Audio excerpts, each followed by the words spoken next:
Hay un tema que ha estado muy presente en las noticias de las últimas semanas y es la posesión de Joe Biden a la presidencia de Estados Unidos. Y no quería dejar pasar este acontecimiento porque con su mandato llega una nueva mirada al escenario ambiental del país y del mundo. El regreso al Acuerdo de París, el fin de los subsidios de combustibles fósiles, la creación de estrategias para lograr un 100% de electricidad limpia y el apoyo a la eliminación progresiva de los plásticos de un solo uso. Esos son solo algunos de las acciones que Biden ha propuesto para hacer frente a la emergencia climática. Y como nos interesa y nos apasiona todo lo que tenga que ver con el medio ambiente, hoy quiero que hablemos de la prometedora agenda ambiental del presidente de Estados Unidos, Joe Biden, y que nos informemos acerca de las principales diferencias con la pasada administración de Donald Trump. Mi mano derecha en este episodio es el reconocido periodista español Pablo Scarpellini, manager editorial con 20 años de experiencia en el mercado de medios hispanos en Estados Unidos, editor en jefe de periódicos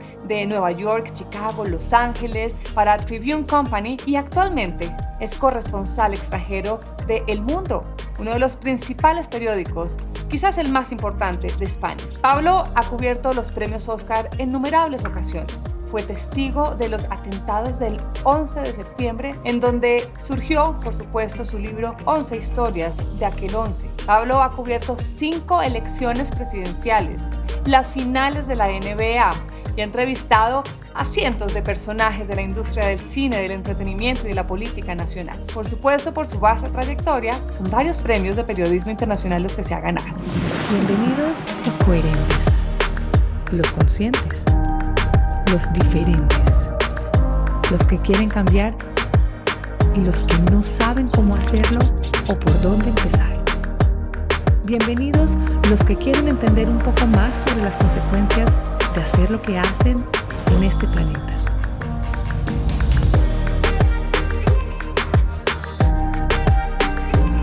Bienvenidos a Bicla Podcast. Pero antes de darle la bienvenida a nuestro maravilloso invitado, quizás ustedes se preguntarán, pero ¿por qué la agenda ambiental de Joe Biden es algo que nos interesa? Si al final, pues, no estamos hablando ni de nuestro país, ni de nuestro presidente, ¿saben?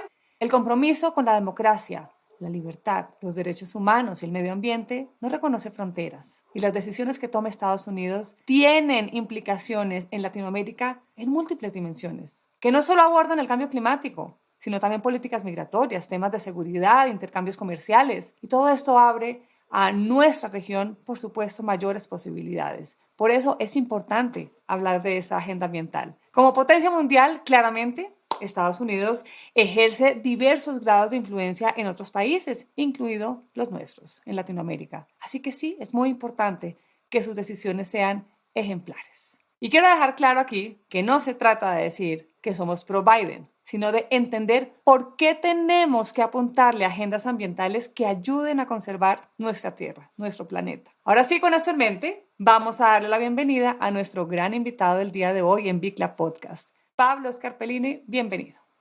Hola, qué rico estar aquí. Muchísimas gracias por invitarme y sobre todo para hablar de un tema tan bonito como este. Pablo, pues muchísimas gracias por tu trabajo como corresponsal para El Mundo. Hemos visto que has cubierto muchas de las noticias asociadas a un tema tan importante para un país como lo es la nueva presidencia de Estados Unidos. Así que, ¿quién mejor que tú, que has estado tan cerca en tu labor de informar alrededor de este gran suceso, para que me acompañes en este episodio de Bicla? Y vamos a comenzar por el principio. ¿Crees que la presidencia de Joe Biden influirá positivamente en el país? Yo espero que sí. No sabemos qué puede pasar los próximos 4 años. Los políticos siempre tienen mucha complicación. Vuelve a tener un Congreso y un Senado dividido que va a marcar mucha parte de la agenda política, pero en principio los primeros días indican que vamos en la dirección adecuada. Acaba de deshacer gran parte de las políticas de Trump, sobre todo en materia migratoria, en materia medioambiental, en muchas cosas, ¿no? El primer día firmó 17 decretos, nada más y nada menos. El día de la inauguración, ya estaba en el despacho firmando como loco, ¿no? Y eso parece que marca el inicio de una era mejor, en principio, de alivio. Trump ha sido un presidente muy divisivo, muy peligroso, muy complicado para el mundo a nivel internacional con las relaciones, y Biden, en principio, queremos pensar que va a ser un presidente positivo para Estados Unidos. O sea, hay una esperanza, se siente una esperanza en las calles cuando tú sales, tú vives en Los Ángeles, cuando tú sales a la calle y hablas con la gente de a pie, ¿se siente una esperanza? ¿Tú crees que sí la gente está como contenta con la noticia?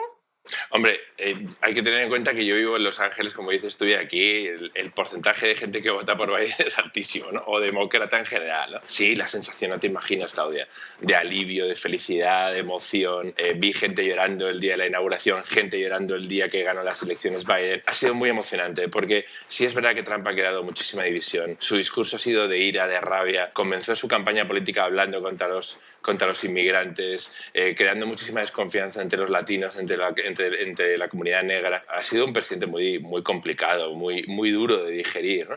El hecho de que llegara Biden hablando de cosas positivas, de unir al mundo, de colaborar, de ayudar a los inmigrantes, está hablando finalmente de una reforma migratoria para los 11 millones de personas que llevan sin documentos. Yo conozco gente, Claudia, que lleva aquí veintitantos años, 30 años sin poder ir a ver a sus papás, atrapados por esta política, y finalmente puede haber una reforma migratoria. El tema del cambio climático que vamos a hablar hoy es vital, ¿no? Creo que quizás es lo más importante de todo lo que está planteando.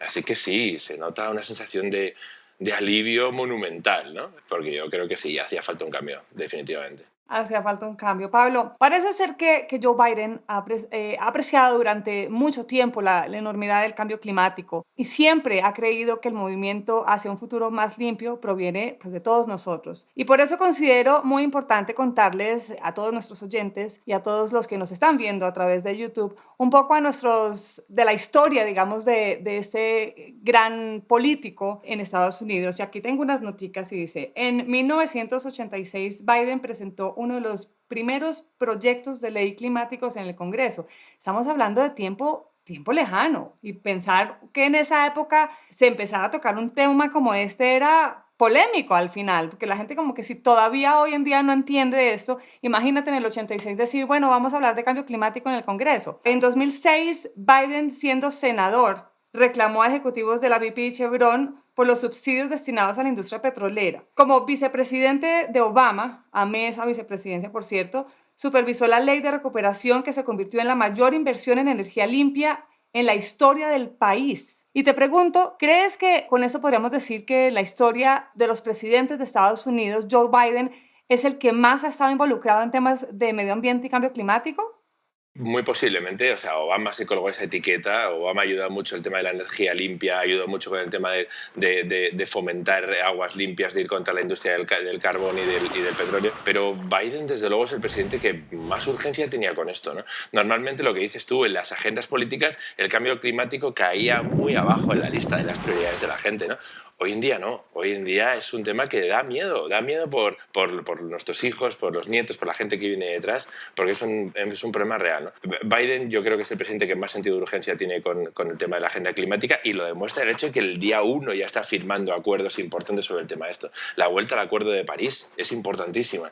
Lo del tema de la prohibición del oleoducto XL desde Canadá hasta el Golfo de México también es fundamental, ¿no? Es la locura. La verdad es que cuando uno ve que un presidente se posiciona y casi que al día siguiente ya está diciendo, no, momentico, vamos a cambiar todo, pues ya da un halo de esperanza de que por lo menos sí lo va a cumplir, porque hay muchos políticos, muchos presidentes que en campaña han dicho cualquier cantidad de promesas o hecho cualquier cantidad de promesas y llegan al poder y salen con un chorro de babas. Y este por lo menos dijo, ok, listo, ya soy presidente y a partir de hoy todo lo que estaba con Trump no va. Y entonces vamos a entrar en materia de la agenda ambiental, porque parece ser que Joe Biden, pues sí, es un hombre que considera que el cambio climático es una emergencia. Dentro de su agenda comprende, por ejemplo, un plan para la revolución de la energía limpia, la justicia ambiental, un plan para construir una infraestructura moderna y sostenible y un futuro de energía limpia equitativa, un plan para garantizar la justicia ambiental y oportunidades económicas equitativas. Y debo confesarte, Pablo, que yo sí, como te dije anteriormente, siento mucha esperanza al ver el paso tan grande que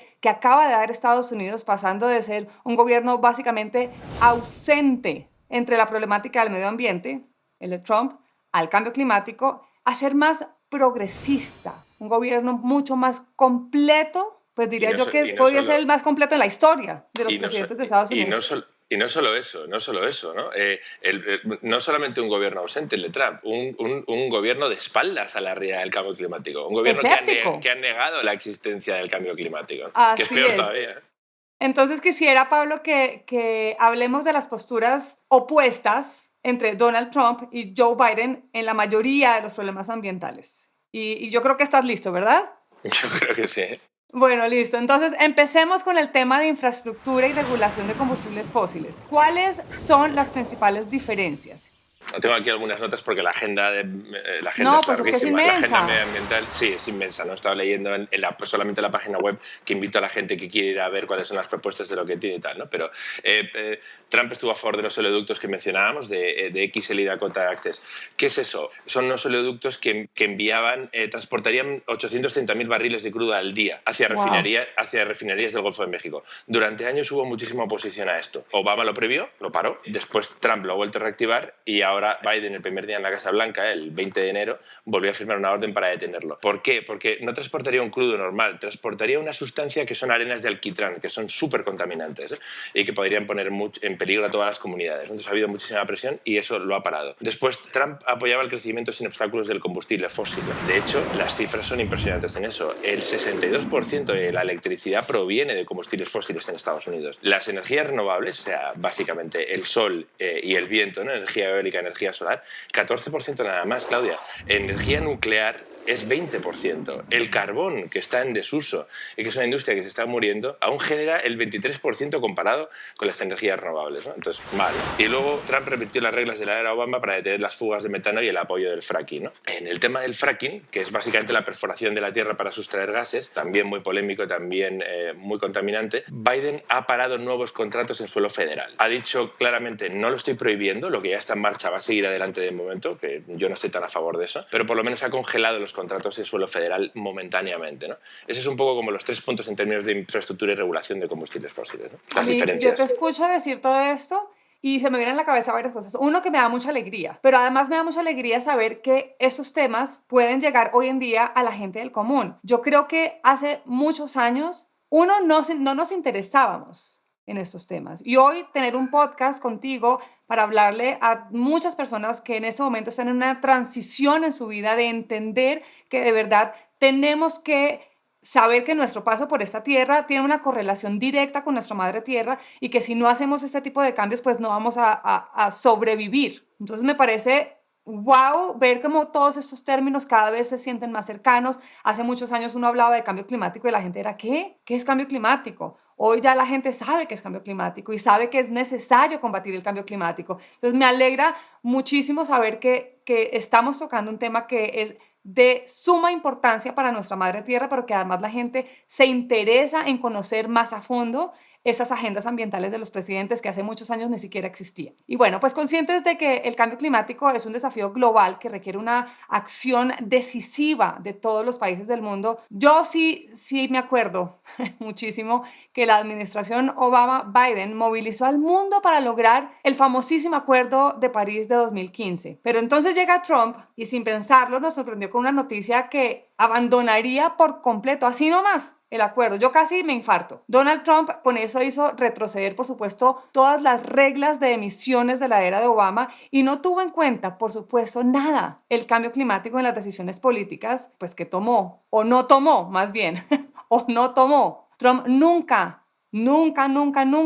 anunció un plan real para abordar el cambio climático. Como dijo Pablo hace un minuto, lo negó. Para él era como que eso no existe. ¿Qué es el cambio climático? Eso es un invento de los chinos. Pero además es muy Sigue. interesante porque en los debates presidenciales se colgaba la etiqueta de que Estados Unidos ha reducido las emisiones de CO2 en su presidencia, que es cierto, pero en parte gracias a las políticas de Obama y a la conciencia medioambiental que existe ahora mismo. ¿no? Sus programas fueron completamente al contrario, es decir, completamente de espaldas a esto. ¿no? Y al final se vio obligado a decir, bueno, sí, a mí me importa el cambio climático, medio lo mencionó, pero meses antes, acuérdate, durante los incendios en California estuvo Trump con el gobernador Gavin Newsom, después de que hubo muertos, hubo récord de incendios brutales, y Gavin Newsom le decía, presidente, ¿usted no entiende que esto tiene que ver, que hay una correlación muy directa con el cambio climático? Y decía, no, yo creo que es que la gestión de los bosques es pésima en California, que se dejan, Sí, le árboles y hojas secas por ahí, y por eso Ustedes no se saben prenden los talarlos, incendios. no tienen ni idea de lo que es hacer. No saben limpiar los bosques y por eso hay unos incendios brutales dólares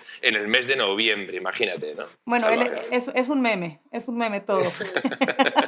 Es un Otra de las chiste. cosas que hizo, obviamente, fue anular varios informes y memorandos climáticos de Obama, canceló órdenes ejecutivas, le dijo chao a todo lo que tenía que ver con el plan de administrar parques con miras a la resiliencia climática, el Fondo Verde para el Clima, que es el fondo que crea Naciones Unidas como mecanismo para ayudar a los países en desarrollo en prácticas de adaptación, de cambio climático, de mitigación. Él dijo, no, chao, yo no sigo dando plática para eso, que se queden sin nuestro aporte, chao al Fondo Verde para el Clima, en fin. Pero llega Biden y hay una luz. ¿Cuál es la luz, Pablo? Mira, la luz es muy sencilla y hasta tiene sentido económico, que eso es lo más interesante de todo. Porque en esto siempre están los lobbies y las tensiones políticas, ¿no, Claudia? ¿Quiénes están a favor y quiénes están en contra? Las industrias viejas, tradicionales, las industrias del petróleo en Texas, en Oklahoma, en Ohio, gas natural, dicen, no, nosotros queremos seguir enriqueciéndonos, no importa el medio ambiente, ¿no? Y las industrias del carbón, que dicen, nos vamos a quedar sin empleo, van a despedir a miles de personas. Sí, es cierto que esas industrias se van a ver amenazadas y van a perder, y va a haber destrucción de empleo ahí. Pero lo que está hablando Biden es que se va a generar muchísimo más empleo si hacemos la reconversión a energías verdes. Hay mucho negocio, hay mucha plata, Claudia. Mira el ejemplo de Tesla, ¿no? El ejemplo de Tesla, que todo el mundo apostó contra Tesla en bolsa, ¿no? Todo el mundo decía, Tesla va a fracasar, es imposible que haya coches eléctricos y que haya propulsión. Hoy Tesla vale casi $1 trillón. Eso es casi la economía de España, que es 1,3 trillones. Imagínate, ¿no? Y esa apuesta verde es lo que está diciendo Biden. Dice, mira, podemos sustituir gasolineras por puntos eléctricos. Podemos generar un montón de empleo en energía solar, energía eólica. Lo que se pierda de las energías de combustibles fósiles lo podemos recuperar con esto. Esto va a ser una revolución verde. Se va a generar mucho trabajo. Y está hablando de un paquete de $2 trillones, que son 6 veces la economía de Colombia, para inyectar a la economía americana a través de la revolución verde, ¿no? De creación de empleo, de una serie de medidas, mirando hacia el futuro, además, que eso es lo interesante, porque su mandato termina en 2025. Es un señor mayor, tiene 78 años.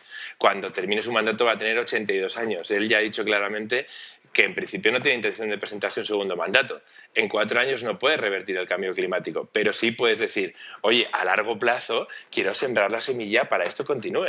Y su gran ambición, que sería maravilloso, es energías limpias para el 2035. 100% de energías renovables. ¿Cuántas veces hemos manejado por el desierto de California y vemos esos parques eólicos fantásticos? La capacidad de recoger sol a través de la energía solar tiene todo el sentido del mundo, Claudia. Lo otro es, para mí, esto ya es una opinión personal, no como periodista, ya como ciudadano, es absurdo, ¿no? Y el hecho de llegar a esa meta del Acuerdo de París, el Acuerdo de París, ¿qué es lo que dice, ¿no? Para que la gente sepa un poco, ¿no? Es un acuerdo universal, el primero que se firma, en el que participaron muchísimos países en el 2015, y la meta fundamental es que antes del 2050 haya una reducción suficiente de emisiones como para alcanzar la neutralidad. Es decir, que entre lo que se emite y lo que recuperamos a través de recuperación de bosques o captura de carbono con tecnologías, lleguemos a cero.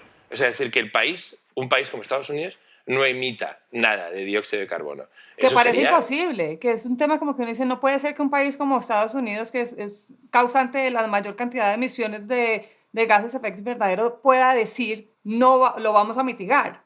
Entonces, que esté en el Acuerdo de París y que se comprometa, por supuesto, es importante para el mundo entero. Y por eso insisto en el inicio de este podcast. Estamos hablando de la potencia mundial que más emite gases de efecto invernadero, que más contamina. Si no toma este tipo de decisiones, pues los demás países estamos en la mala también. Totalmente, totalmente. O sea, si la gente se pregunta cuál es el efecto que puede tener sobre Colombia o sobre Singapur, cualquier parte del planeta en realidad, ¿no? Es monumental. Si Estados Unidos ahora mismo representa el 15% de esas emisiones y sumado con China y con India son la mitad del problema, el 50%. Si Estados Unidos, que es el segundo país en la lista, decide reducir esas emisiones, el efecto para Colombia, para Perú, para Chile, para cualquier país de América Latina y del mundo, en realidad, ¿no? Es fantástico, ¿no?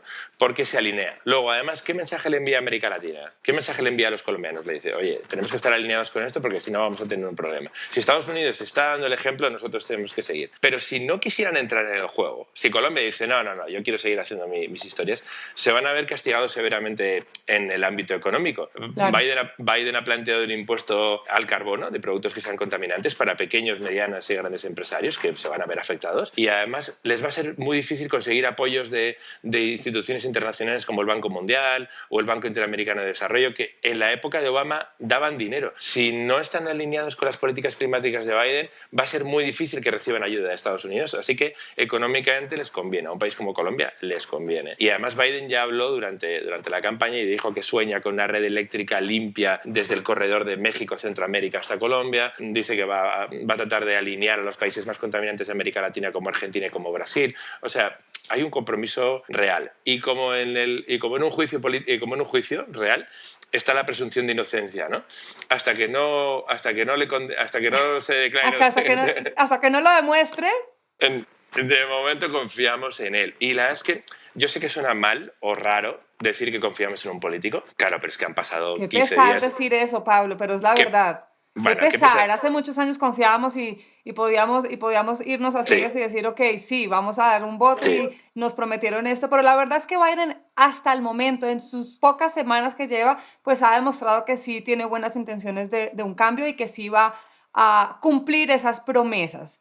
Hay otro tema que a mí siempre me ha gustado y he estado como muy de cerca de él y es la contaminación de plásticos. Y cuando hablamos de Trump, pues yo quiero decirles que quizás creo que todo lo que hizo lo hizo mal en cuanto a plásticos, porque revocó muchísimas regulaciones que destinaban a proteger el agua, lanzó programas enfocados a reducir los desechos plásticos a través de una mejor tecnología de reciclaje, pero sacó de taco todas las prohibiciones de plástico de un solo uso, que seguramente hemos hablado muchas veces aquí en Bicla Podcast. Plásticos de un solo uso como bolsas plásticas, como los pitillos. De hecho, me acuerdo que en su campaña vendía pitillos de plástico en su página web. Eso es una cosa ridícula. Y para recordarles la cantidad de plástico que llega a los océanos anualmente, según la ONU, son 13 millones de toneladas de plástico que llegan a los océanos y producen el daño de más de 100.000 especies marinas. Estamos hablando de que estamos acabando con el océano y Trump obviamente contribuía a tope con esto.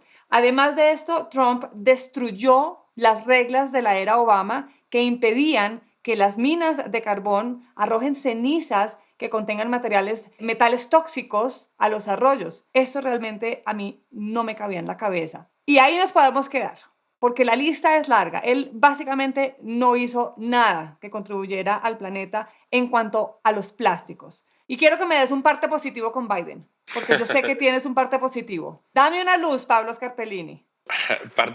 Sí, bueno, no es muy difícil encontrar la luz después de lo que acabas de decir, ¿no? Pero sí, o sea, parte del plan verde que tiene Biden incluye eso, ¿no? Apoyar la eliminación de plásticos de un solo uso. Tiene aquí un fondo, el 40% de los fondos de energía se destinará a comunidades desfavorecidas. Eso es uno de los puntos más importantes de su agenda, ¿no? Tienen en grandes... ¿Y qué significa eso? Significa que las comunidades desfavorecidas se han visto más afectadas por el tema de la contaminación de las aguas y por fábricas cercanas. Entonces, la idea se trataría de destinar fondos para que esas comunidades no sufran tanto, ¿no? Porque hay índices de contaminación más altos en comunidades pobres por la ubicación en la que están colocadas, porque no tienen acceso a agua limpia igual. Entonces, eso es uno de los programas que él ha insistido mucho, ¿no? Y por eso, no tanto el voto latino, que esta vez no le ha dado tanto el apoyo, pero sí el voto afroamericano, ¿no? Que ha sido decisivo en las elecciones, no solo por lo del tema del Black Lives Matter, ¿no? Pero sí la gente, eso es otro nuevo guiño a través de la agenda climática que Biden le ha hecho a la comunidad negra para decirles, nos vamos a ocupar de vosotros, entendemos que estáis en una posición mucho más desfavorable en términos de cambio climático y queremos ayudaros, ¿no? ¿Qué más puntos tiene? Quiere acelerar las pruebas para monitorear el plomo en agua potable, que es parte de lo que estamos hablando. Bueno, en Los Ángeles ya sabes que hay que usar filtros constantemente para el agua porque el agua tiene un montón de contaminantes y un montón de elementos tóxicos, ¿no? Y planea establecer una división de justicia ambiental. ¿Qué quiere decir esto? Que va a ir directamente a por la gente que contamina, a por las empresas, ¿no? Quiere crear una especie de tribunal, como un castigo, un tribunal castigo aparte, divino. Castigo divino y no tan divino, castigo monetario, ¿no? De ir a por la gente que contamina, por las empresas, de lo que dicen Estados Unidos. Está bien, o sea, la única manera es poner leyes. Sí, no queda. Y si con la ley y con seguramente los pagos que tienen que hacer, las multas que le pondrán, pues la gente va a cambiar, está bien. Es lo que hablamos. Muchas veces si no, las leyes normalmente se las pasan por, ya sabes por dónde. Pero esperemos que estas leyes de verdad contribuyan a una mejora de nuestro ecosistema. Sin duda, ¿no? es lo que hablábamos de Colombia, ¿no? Por un lado les dice, oye, cumplir con las leyes, pero si no, os vamos a empezar a meter aranceles, vamos a empezarlos a sancionar y eso va a obligar a las empresas a rectificar la clase de productos que venden si quieren ser competitivos. Si siguen mandando los mismos productos contaminantes, no van a encontrar mercado en Estados Unidos, por lo menos, o les va a costar mucho más encontrarlo. Así es. Y en cuanto a la conservación de tierra, agua y vida silvestre durante la administración de Trump, también podemos ver posturas y acciones muy contrastadas. Es que de verdad es como si viniéramos del agua, que no viniéramos del aceite y nos paráramos en el agua. Entonces, el agua y el aceite, ¿qué pasó con Trump a nivel de vida silvestre y de agua y de tierra? Pues tampoco le prestó mucha atención a ese asunto, como te puedes imaginar, no estaba en la agenda. Muchos animales perdieron protección de especies en peligro de extinción, redujo zonas nacionales protegidas, redujo esfuerzos para coordinar protecciones ecológicas de los mares y redujo tipos de tierras y aguas que deben protegerse como hábitat crítico. No es algo que hubiera estado, de nuevo, en la agenda de Trump. Hay que recordar que Trump vendía la imagen de tipo duro, de cowboy, y el estar pendiente de hábitats críticos para la fauna y para la flora no era parte de Pues su si su hijo es idiosincrasia. cazador, pues no podemos esperar mucho, ¿no? Exacto. Bueno, y luego un gran amante y defensor de las armas, ¿no? Que si lo piensas bien, dices, bueno, ¿para qué quieres un permiso de armas en Estados Unidos, ¿no? Una, para protegerte por si entra un vecino y pegarle un tiro, que me parece terrible, o dos, para salir a cazar animales, ¿no? No hay de otra, ¿no? Cualquier persona que sea un poquito más progresista sabe que el tema de la caza pues ya debería estar, por lo menos para mí, en desuso o prohibido, y Trump en ese aspecto jamás lo iba a fomentar. Ha fomentado siempre el amor por las armas, el amor por la Asociación Nacional del Rifle, así que no, los animales con Trump no podían vivir tranquilos. Bueno, no eran compatibles. Pocos compatibles. Obviamente, si hablamos de Biden es todo lo contrario, para no entrar en detalle de cada uno de los casos. Y una de las cosas que a mí más me llama la atención y que más me interesa que de verdad cumpla es cuando promete proteger la biodiversidad reduciendo las tasas de extinción y aprovechando las soluciones climáticas naturales.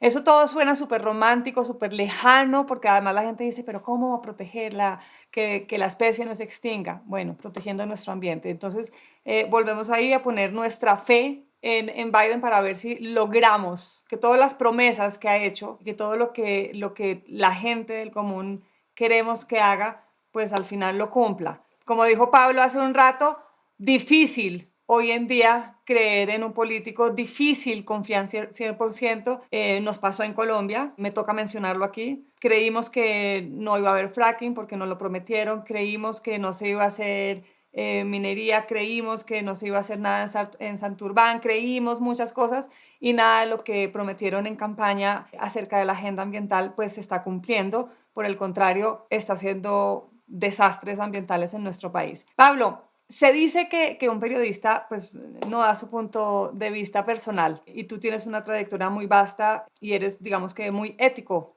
en tu formación, pero somos padres de familia.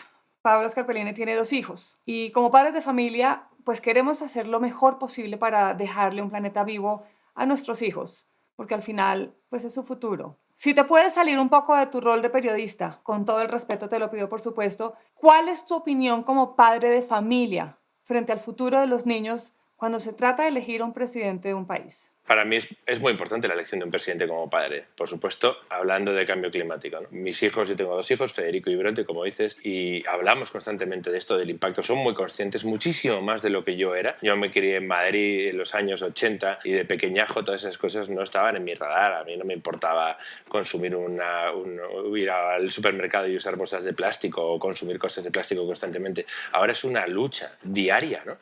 Y me frustra porque yo voy al supermercado y siempre me ofrecen bolsas de plástico, me ofrecen pajitas en los restaurantes constantemente. Y si yo estoy en esa guerra, confío en que un presidente esté liderando el cambio con nosotros, ¿no? No solamente el presidente, sino el gobernador del estado, el alcalde de la ciudad en la que vivo. Creo que es un tema vital, fundamental, de los más importantes, porque sin eso no tenemos esperanza, ¿no? El hecho de estar hablando de que va a haber puntos en el planeta que van a ser invivibles porque va a hacer tanto calor que no se va a poder habitar, da mucho miedo, ¿no? Da mucha tristeza.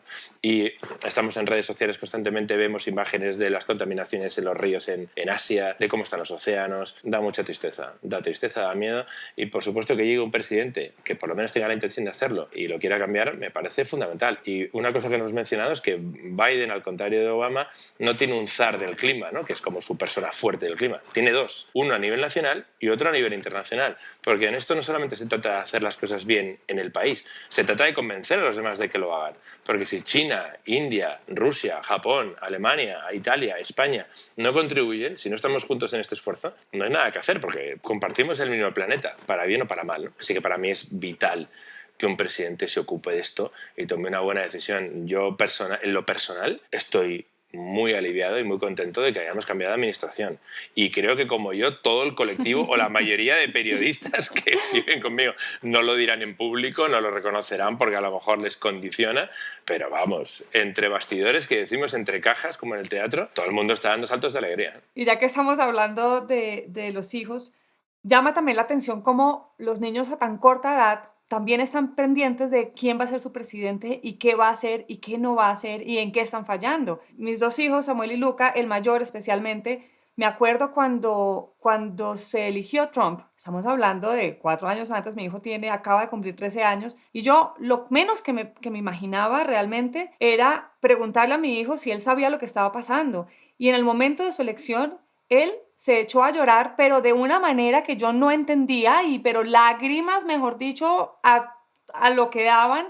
Y le pregunté, ¿tú por qué estás llorando? Y su respuesta inmediata fue, porque eso quiere decir que mi abuelita no va a volver a entrar a Estados Unidos. Y me dio toda la explicación de lo que hablaba Trump acerca de lo que ya sabemos de las migraciones y de los latinos y el papel y todo. Pero luego me dice, mamá, y es que él no va a cuidar el planeta. 4 años después, debo decir que este mismo hijo es absolutamente consciente de, si no todo, casi todo lo que hemos hablado hoy en este podcast. Y eso quiere decir que de verdad, cada vez más estas generaciones están pendientes de que quien nos lidera tiene que ser, valga la redundancia, un buen líder, porque de él muchas veces dependemos de la vida de nuestro planeta. Entonces sí me parece interesante que sigamos hablando de esos temas, que pongamos en debate público agendas ambientales tan importantes como las de Biden y que ojalá sean ejemplo para otras administraciones, futuras administraciones, porque eso finalmente es lo que van a vivir nuestros hijos. Pablo Scarpelline, muchísimas gracias por habernos acompañado hoy en Bicla Podcast. Un placer. Te seguimos. Te leemos. Recuérdale, por favor, a todos nuestros oyentes y a todas las personas que nos están viendo a través de YouTube cuáles son tus redes sociales para estar pendiente de todas tus publicaciones. Pues básicamente estoy presente en Twitter, que es donde me pueden leer y ver lo que pienso, es @pscarpe, y me pueden encontrar en elmundo.es, en la página web, ahí están todos mis artículos, publico con muchísima frecuencia, casi a diario, y bueno, también para mí ha sido un placer estar contigo, me encanta hablar de este tema, me encanta que compartamos la misma visión con los niños a futuro y me encanta que estés haciendo este programa. Yo creo que va a ayudar mucho a concienciar a la gente y a contribuir para un planeta mejor. El cambio climático es una realidad que golpea la puerta del mundo entero. Y como lo evidenciamos en este episodio, pues lamentablemente en los últimos 4 años no obtuvo mayor respuesta por parte de Estados Unidos bajo la administración del señor Donald Trump. Sin duda, esto representará grandes retos para Joe Biden. Y la pregunta que nos hacemos es, ¿liderará al mundo para abordar la emergencia climática y gobernará con el poder del ejemplo? La respuesta solo nos la dará sus acciones en el tiempo. Si te gustó este episodio, compártelo con tus amigos. Te recuerdo que este podcast está disponible en todas las plataformas de audio como Spotify, Apple Podcast, Deezer, Amazon, Google Podcast, y puedes ir también a nuestra página web bicla.co. Nos escuchamos en 8 días con un episodio, miren, que tocará corazones. Voy a estar con Nubia e hijos, con quienes abordaremos la realidad del campo de nuestro país. Un abrazo a todos.